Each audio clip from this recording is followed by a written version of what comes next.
বর্ষা মৌসুমে বৃষ্টির পাশাপাশি নদীগুলোয় উজানের পানির ঢলে দেশের অনেক এলাকায় বন্যা দেখা দেয়। দিনের পর দিন পানিবন্দী হয়ে থাকতে হয় বহু মানুষকে। এমন দুর্যোগে মানুষের দৈনন্দিন জীবনে ভোগান্তির পাশাপাশি বাড়ে স্বাস্থ্য ঝুঁকিও।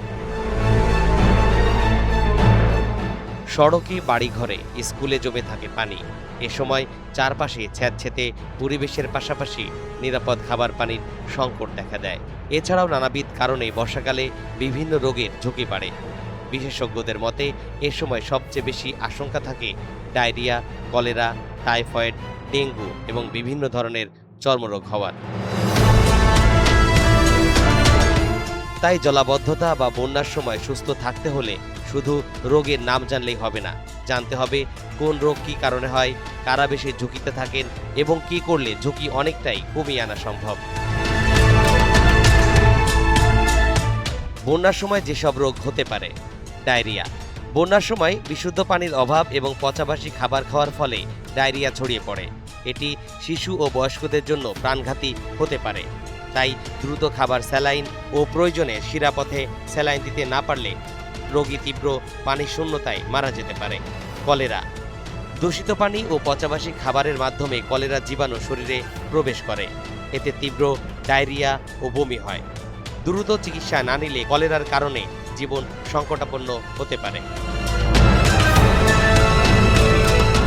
জন্ডিস। দূষিত পানির মাধ্যমে এই ভাইরাস শরীরে প্রবেশ করে এবং যকৃৎ বা লিভারকে আক্রান্ত করে। যদিও এগুলো সবসময় প্রাণঘাতী নয়, তবে শরীরকে ব্যাপক দুর্বল করে দেয়। টাইফয়েড। দূষিত পানি ও খাবারের মাধ্যমে এই জীবাণু ছড়ায়। টাইফয়েড জ্বরে আক্রান্ত হলে দীর্ঘস্থায়ী জ্বর, মাথা ব্যথা এবং পেটের সমস্যা দেখা দিতে পারে। এছাড়াও বন্যার সময় মশাবাহিত বিভিন্ন রোগ ছড়িয়ে পড়ে, যেমন ডেঙ্গু, ম্যালেরিয়া ও চিকুনগুনিয়ার মতো মশাবাহিত রোগের প্রাদুর্ভাব ঘটে। বন্যার সময় ঘরবাড়ি হারানো, খাদ্য সংকট ও অনিশ্চয়তার কারণে মানুষের মধ্যে দীর্ঘস্থায়ী মানসিক চাপ, উদ্বেগ ও হতাশাও তৈরি হতে পারে। এ সকল রোগ থেকে বাঁচতে করণীয় কি? বন্যার সময় নানাবিধ রোগ ছড়িয়ে পড়ে, তাই এ রোগ থেকে বাঁচতে আমরা বিভিন্ন পদক্ষেপ গ্রহণ করতে পারি। বিশুদ্ধ পানি নিশ্চিত করা। বন্যার সময় বিশুদ্ধ পানির সংকট সবচেয়ে বেশি থাকে, তাই পানি ফুটিয়ে ঠান্ডা করে পান করা উত্তম। খাওয়ার পানি বিশুদ্ধকরণ ট্যাবলেট ব্যবহার করা যেতে পারে। খাবার সবসময় ঢেকে রাখা এবং পচাবাসি খাবার এড়িয়ে চলা।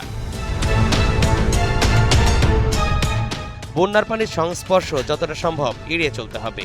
যদি একান্তই পানিতে নামতে হয় তবে পায়ে পলিথিন জড়িয়ে বা পানিরোধক জুতা ব্যবহার করতে হবে। মশা থেকে সতর্ক থাকতে দিনে ও রাতে ঘুমানোর সময় অবশ্যই মশারি ব্যবহার করতে হবে। বন্যার সময় খাদ্য সংকট দেখা যেতে পারে, তাই যে সকল খাবার বন্যার সময় পর্যাপ্ত পাওয়া যায় সেগুলো হলো চিড়া, মুড়ি, ছাতু, ডাল ভাজা, গুঁড়া দুধ এ জাতীয় খাবার পরিচ্ছন্নভাবে খেতে হবে। পানি শূন্যতা রোধে নিয়মিত পানি পান করতে হবে। যে কোনো অসুস্থতার লক্ষণ দেখা দিলে বিলম্ব না করে স্বাস্থ্যকর্মীদের পরামর্শ নিতে হবে।